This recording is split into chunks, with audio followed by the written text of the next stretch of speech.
আল্লাহ আদম হাওয়া বানাইলা মৌলা দুনিয়াতে পাঠাইলা আল্লাহ আদম হাওয়া বানাইলা মৌলা দুনিয়াতে পাঠাইলা আইরে আসসালামু আলাইকুম ওয়া রাহমাতুল্লাহি তাআলা ওয়া বারাকাতুহু ওয়া মাগফিরা।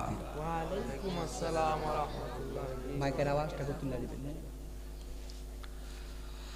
আসসালাতু ওয়াসসালামু আলাইকা ইয়া রাসূলুল্লাহ। আসসালাতু ওয়াসসালামু আলাইকা ইয়া হাবিবাল্লাহ। আসসালাতু ওয়াসসালামু আলাইকা ইয়া শাফিয়াল